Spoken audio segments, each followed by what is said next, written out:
Welcome to RAIN, the Real Estate Investor Growth Network with your hostess, Jen Josie. Join like-minded real estate investors and accelerate your business towards greatness. You will hear step-by-step strategies for success, interviews with real estate rock stars, and we will dig deep into past projects where we bear it all, including the good, the bad, and some just plain ugly. So get excited. Here's the bestower of badassery herself, the real Jen Josie. Listener discretion is advised.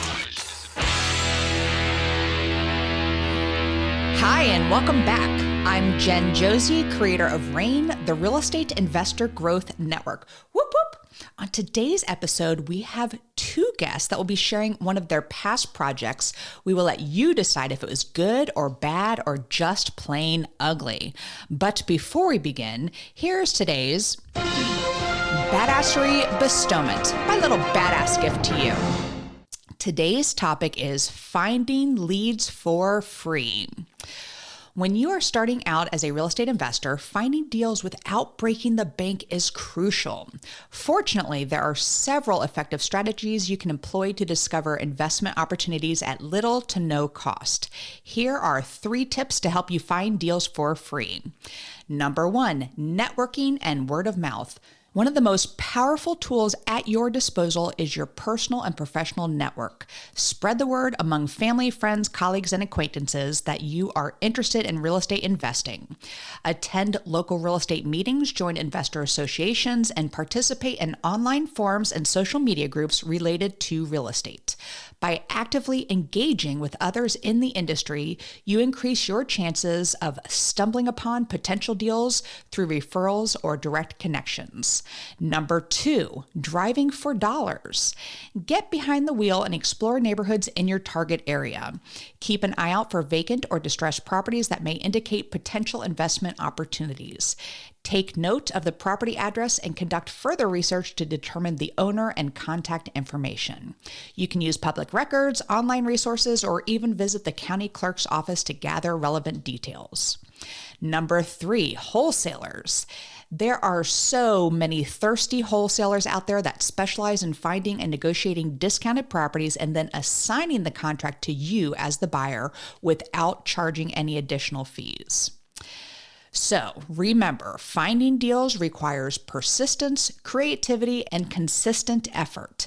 As you gain experience and build your reputation, your network will expand and more opportunities will come your way. So go out there and get some deals.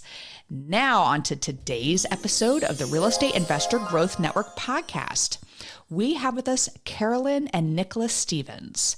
Their company, PCN Properties, is a family-operated business specializing in buying, renovating, and selling houses throughout the Houston area. They are a husband, wife, and son team and started their business in November of 2022 when they joined the HomeSchooled by Tarek education program. They have a total of 5 properties, sold the first one in April. They are under contract to sell their second and rehabbing their third, and under contract with their 4th and 5th properties.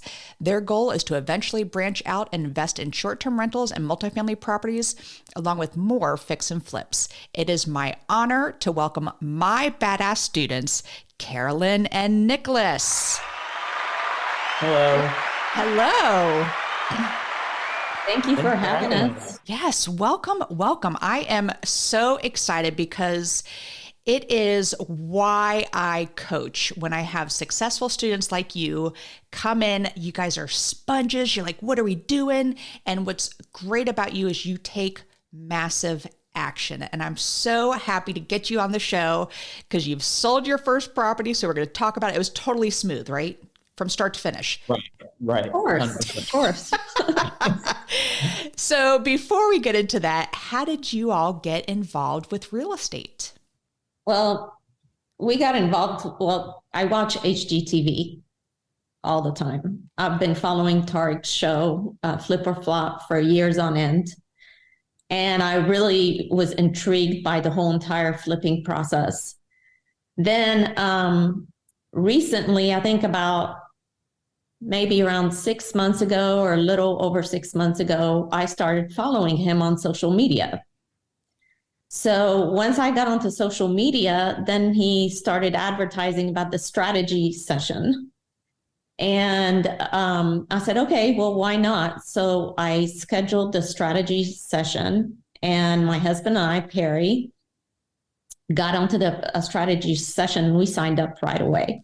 Excellent. And that's how we got involved. And then it just took off from there. And it was mid-November when we had the strategy session, and that's when we signed up.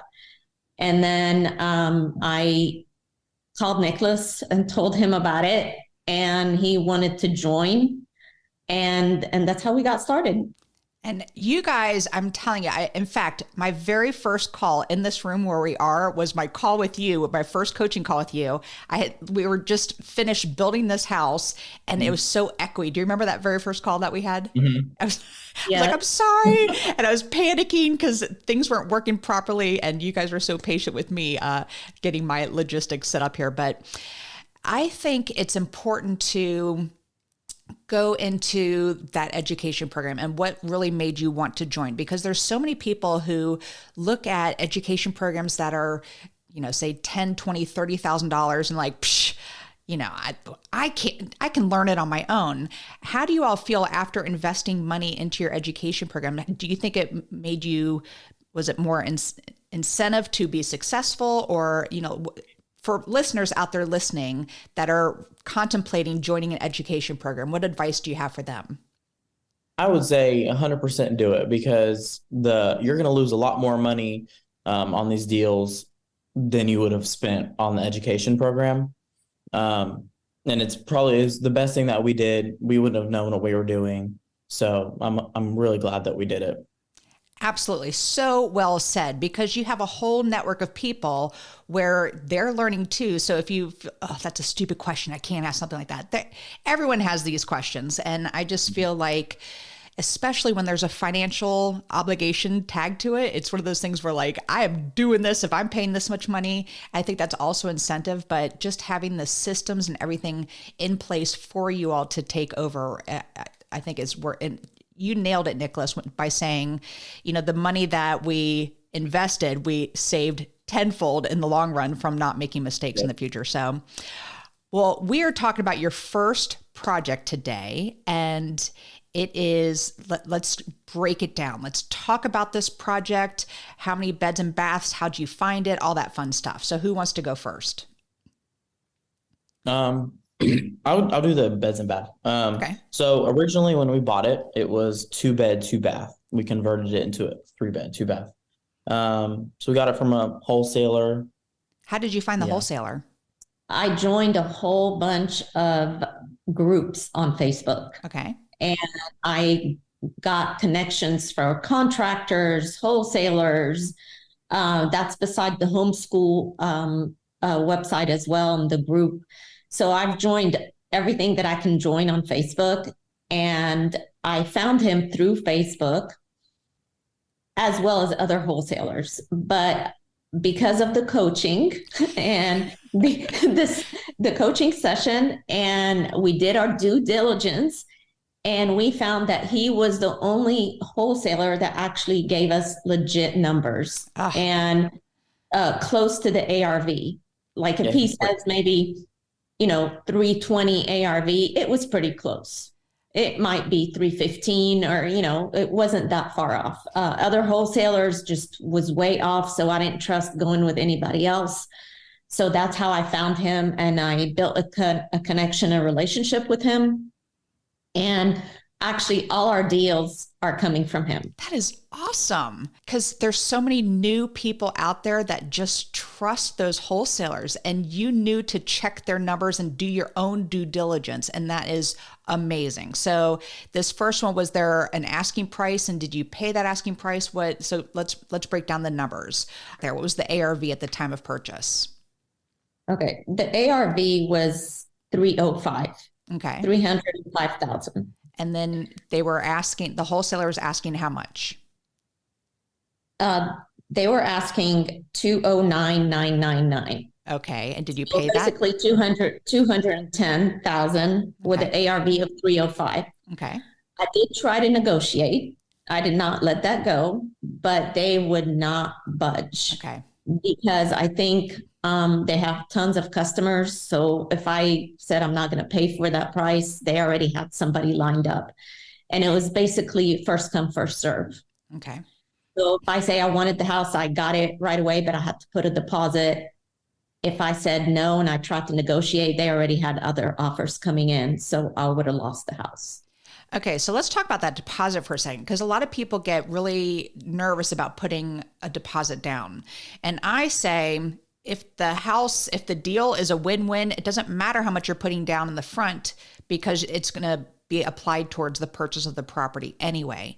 But there are some wholesalers that say you have to give a deposit even to walk the property. I'm like, I don't know about that. But so this one was just you put a deposit down. And how much was the deposit, by the way? 5,000. Okay. But that went towards the purchase of the property. And so you got it for 210. What was your estimated repair cost at the time of purchase?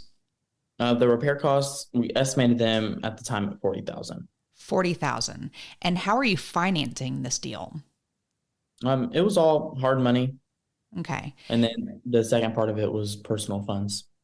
Okay. So to save in some interest, you applied some of your own money in, say, that second position.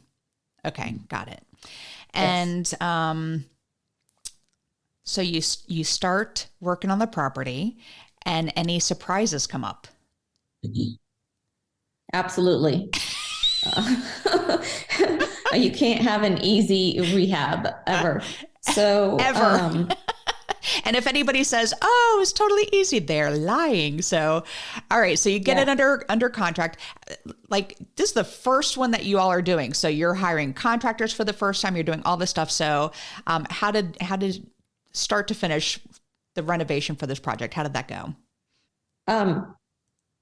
We liked the contractor initially, and every week we'd go check on the property and see what was done. And when you say the contractor, you're talking about one general contractor, and then they were hiring all the subs?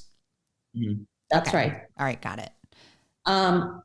But from speaking to him originally, because we did interview him, we pulled up all our interview questions from HomeSchooled by Tarek. Mm-hmm. So we really liked everything he said, but come to find out, he really didn't sub anything out. He had basically him and another employee that's under his business, and another one that was maybe part-time, and they were doing all the work. Ooh. So he did not hire any subcontractors. He did all the electrical himself. He did the tile himself. He did everything. So when we, as the project moved on and we went to go visit the property, we saw everything that was done completely wrong.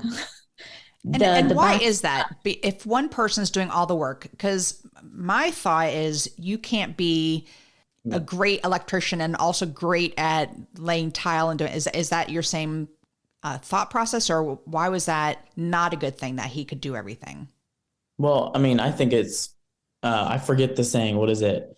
Skill in all trades, jack of none, or something like that. I forget. I know exactly what you're talking about. I can't remember it either. I never remember it. But yeah, he did everything half-assed. Half-assed, Didn't really know what exactly. he was doing. The plumbing work was shoddy. The tiling work was really bad. He put half-inch grout in bathrooms. It was just like, I know, I mean, at the beginning it was fine because it was mostly demo, so you can't really mess up demo. Right. But once like the finishing work started coming through, I mean, he didn't buy the right flooring that we wanted him to buy. He bought a super cheap version of the flooring, kind of like a similar color, and then it started bubbling everywhere. The it was just backsplash, the backsplash was done complete. It was crooked. Oh my goodness. It was crooked. See, I have a towel guy that is like so picky, and I was telling him when I was doing our own house here, I'm like, just, you do whatever you want. I'm like, and he's like, whatever I want. Because he just always wants to please but I would never imagine my towel guy doing electrical work. You see what I'm saying? Because Yeah. that's his area of expertise. So interesting. And this is great for the listeners to hear this when you hear people say, oh, I just have one guy do all the work. What? So yeah. No, you absolutely need subcontractors specialized in those areas, or else the work is just not going to be right. Yeah, totally. It was pretty obvious. We couldn't even put the house on the market at that point. And then he only left one guy. He went ahead and took another job in the middle of our job and was over there all the time, and left one guy that hardly knew anything about construction. And every single time we would go and to see what the progress was, there was nothing done. Nothing. The project was not moving. And he was supposed to take about 4 weeks. And we were going on to 2 months at that point. Oof. And nothing was still done. So how did you remedy the situation here? Well, I mean, I'm closest to the house, so I went and checked on it, and then we ultimately came to a decision that we needed to fire him. So at that point, we already had gotten our second property, so we had the contractor from the second property just go and finish up. Obviously, we went over the rehab budget, so we had the second contractor go and finish up all of the work and have to fix all the shitty work that was done, right? Yeah, exactly. Yeah. Like there's plumbing problems, the AC went out, there was so many problems that he had to fix. So we ended up going over budget and overtime over the original timeline, but at the end got it done. Well, let's do final numbers here. So you go through the rehab, what was done during the rehab? And I kind of glazed over that. So you redid tile. Did you replace like cabinetry or move walls or anything of the sort? We didn't move. We did. We actually added the room. So this was originally a 4-bedroom house originally. And it was built in 1969. And the people who previously owned it took really, really good care of this house. But I think because they were elderly and they're handicapped, at the same time, they converted the 4 bedrooms into 2 master bedrooms. Oh, wow. So when we bought the house, we knew we couldn't leave it as 2 bedrooms. So we had to add another bedroom, and it was really easy to do because those rooms were really big. And so we converted it into the 3 bedroom. Okay. So that was where the walls came up, but everything else was pretty much cosmetic. Okay. Remodeled the kitchen, left the cabinets, just did paint job, new countertops, bathroom, complete remodel as well, but left the cabinets because the cabinets were in pretty good shape. Good. Okay. But the paint was just the contractor, the paint was horrible. Like the paint job? The paint job. On the cabinets, on inside of the house.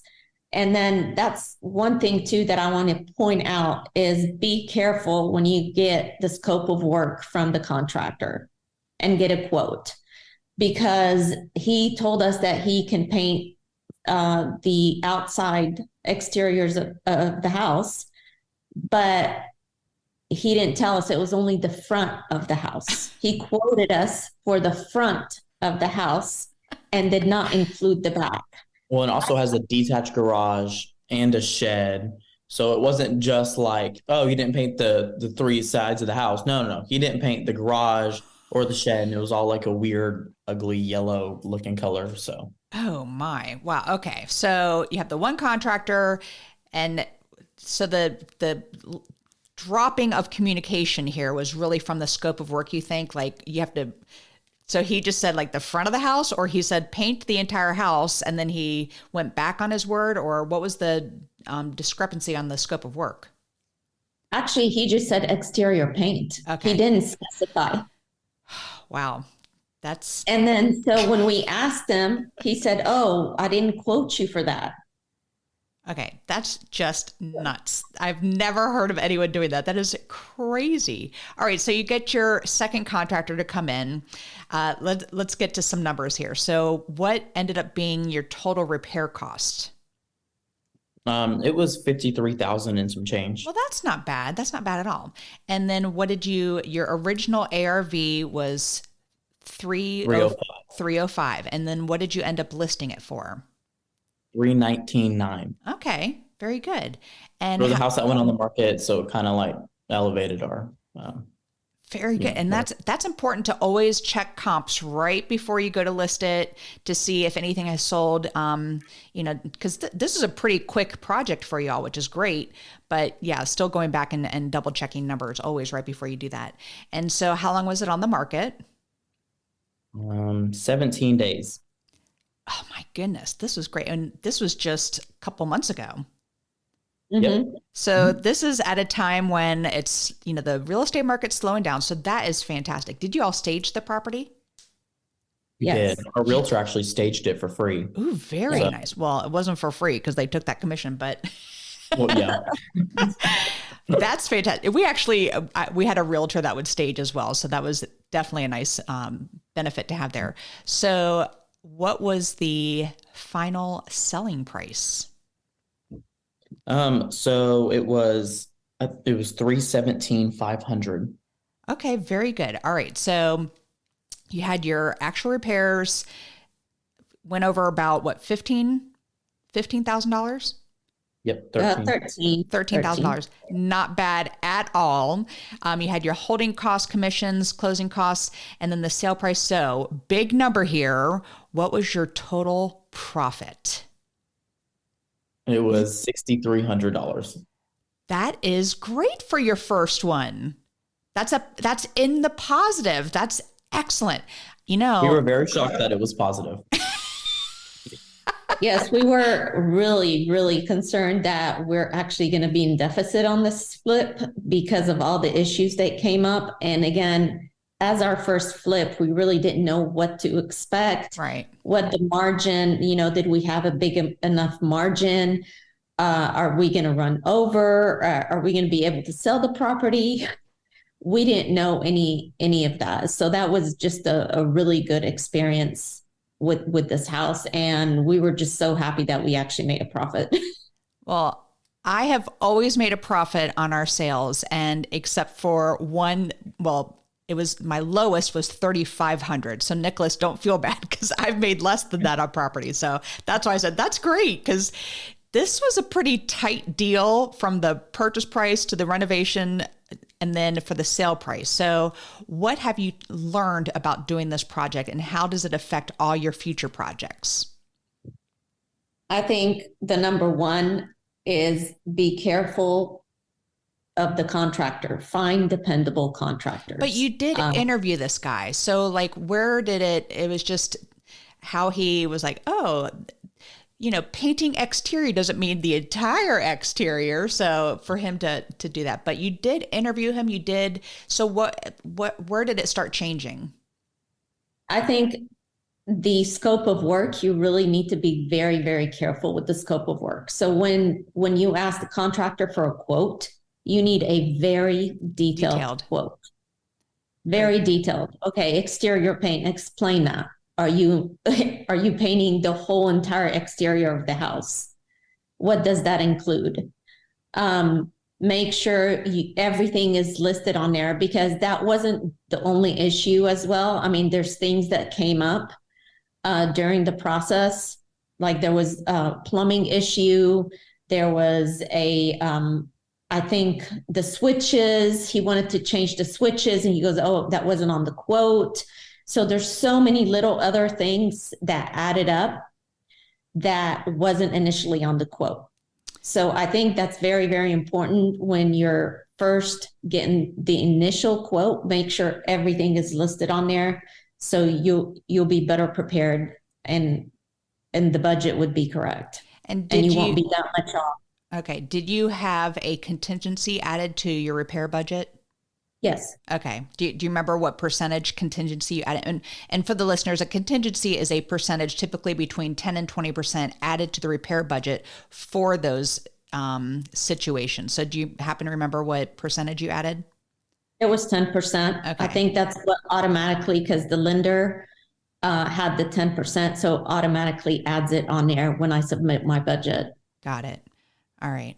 So, I mean, I am very impressed with you all. First deal to do that. And you have a second one getting ready to close. So how much do you think you're going to be making on the second one?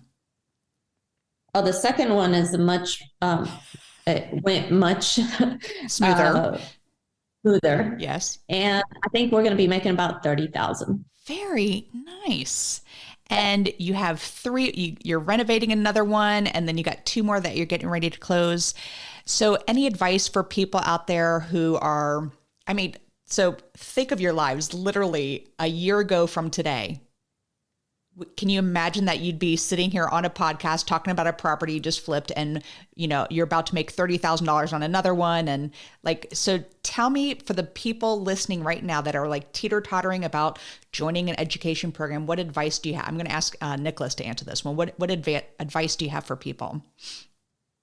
There's a quote that I always look back on. It's like, when it looks scary to jump, that's when you jump. Yep. So that's my advice. I would just jump and do it, because there's no way, if I look back a year ago, there's no way I would have imagined I'm doing this. I work at a local grocery store before, and it was like, I don't know, it's been life-changing. So I would just jump and do it, go head first, but make sure, you get your right education. So. Very good. Anything, Carolyn, you want to add to that? No, I think that's follow your dream. If this is what you're wanting to do, then you should go for it. Absolutely. You should go all in. And your company is PCN Properties, and we're missing the P, which is Perry, and that's Carolyn's husband. So definite shout out to Perry, because he is definitely a huge asset to this team. What are your roles in the company, by the way? How do you all divvy up what you do? Just in case, there's somebody listening who it's a husband and with their adult child, they want to start a business. So how do you divvy up roles? Let's go with Nicholas. So my roles are social media marketing. I do a lot of depending on where the project is, because I'm on the north side of Houston. My mom's all the way on the south side of Houston. So all of our projects have been on this side of Houston. So I do most of the rehab management, and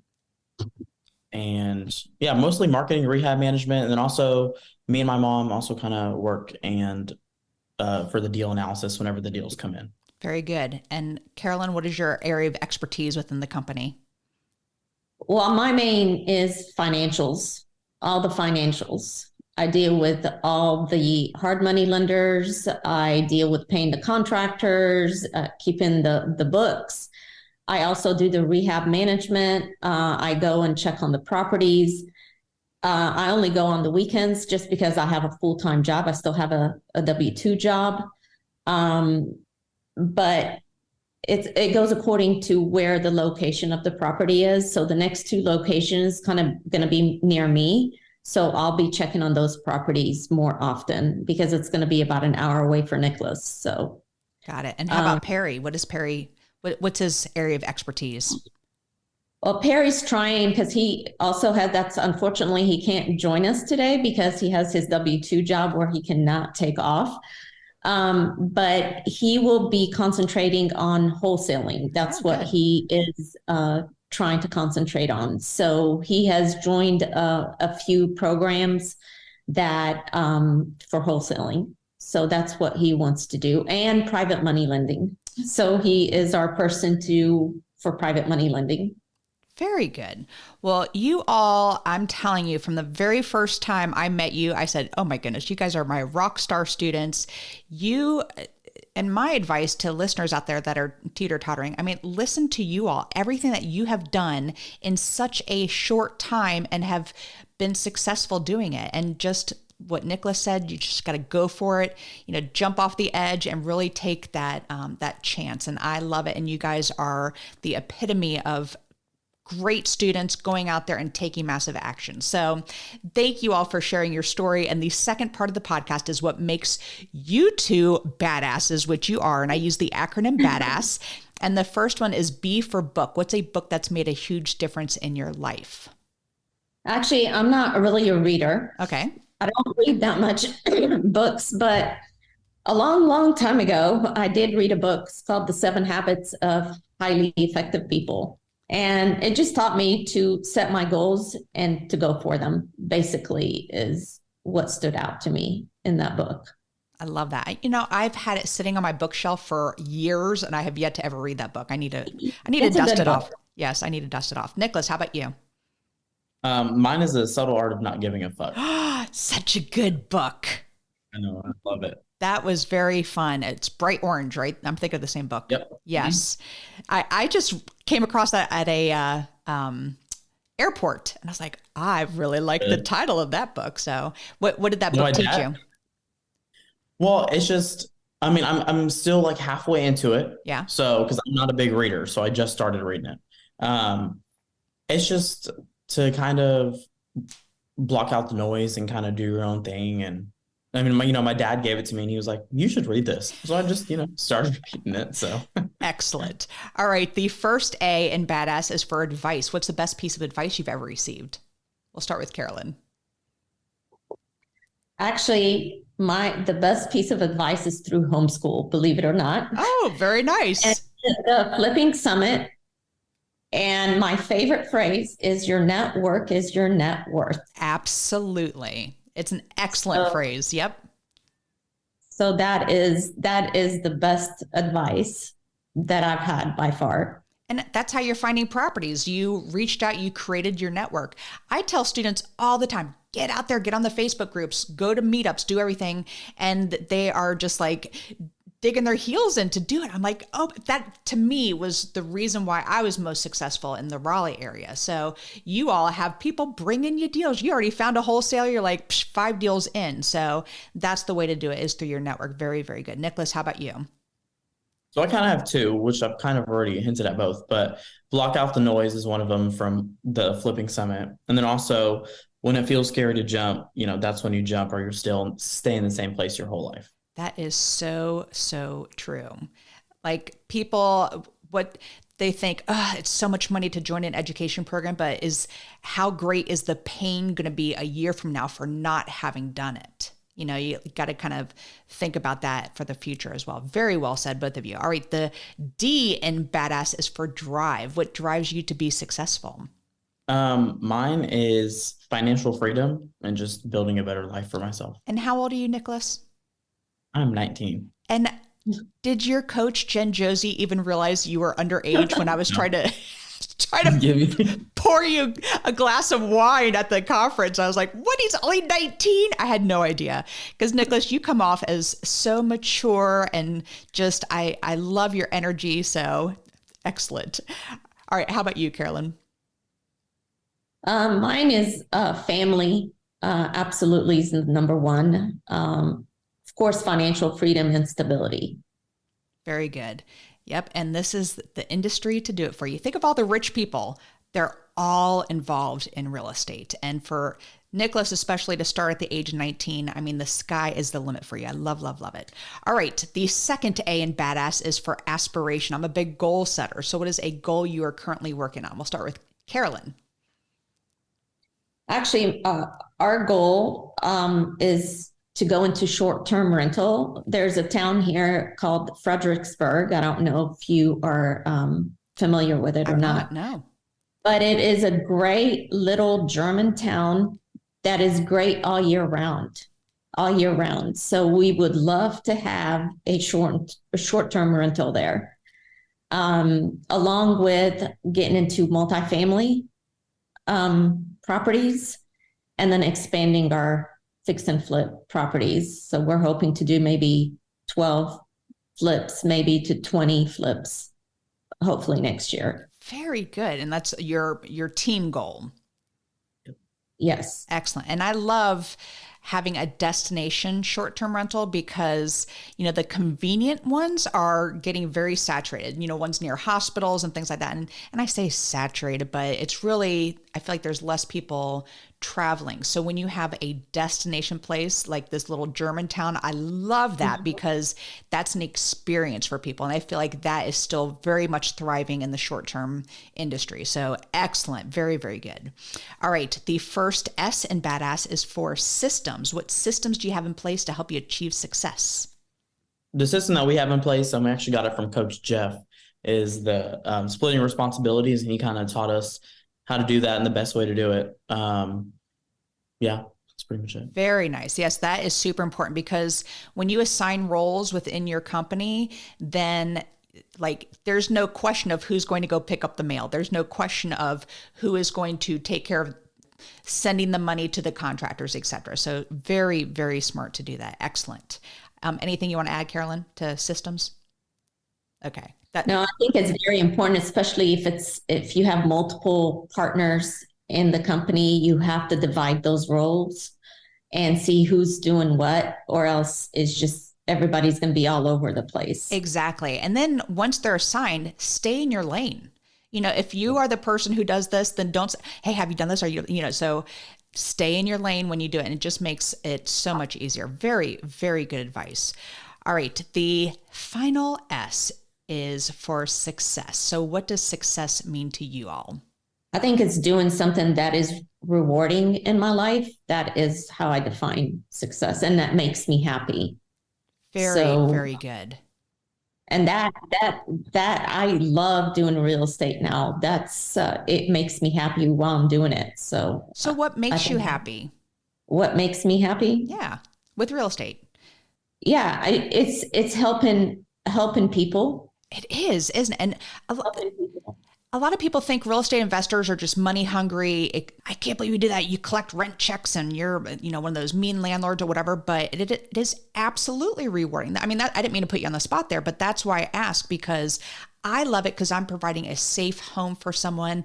I love being able to get into my design, go crazy on something that I wouldn't do in my own personal home, but I know it works there. Or, even in short-term rentals, being a host and providing that experience and really making someone's travel plans enjoyable and relaxing and, that. So I love that you found it as a passion as well. And you all, I can't say it enough, are such badasses. And I am so very impressed with how far you've come in such a short little bit of time and how inspirational it's going to be to so many listeners. So I appreciate you coming on and sharing your story. If the audience members have any questions for you, what's the best way for them to find you? Maybe social media or website? Yeah, so we have PCNproperties.com is our website. And then we also have social media, PCN Properties. And that's PCN. I was calling it PNC because we have the PNC Arena. The bank. Everybody thinks it's a bank. So you need to start telling people that. It's like PNC Bank, but PCN. So, but I'm sorry, I interrupted you. Your website one more time? PCNproperties.com. And then we also have a phone number, 502-717-4663. Wonderful. Well, thank you both so very much for being here today. Thank you so much for having us. And the sky is the limit for you all. I'm so very proud of you. Thank you. And that is all. Thank you for listening. And we'll catch you on the next episode. Now go out there and share your badassery. And don't forget, make it a great day. Take care. Bye-bye. Whoop, whoop. Thank you for listening to RAIN, the Real Estate Investor Growth Network. Be sure to subscribe on your favorite podcasting platform so you never miss an episode. If you need more badassery, you can follow Jen Josie by visiting therealjenjosie.com or become a member of RAIN by registering on rainmastermind.com.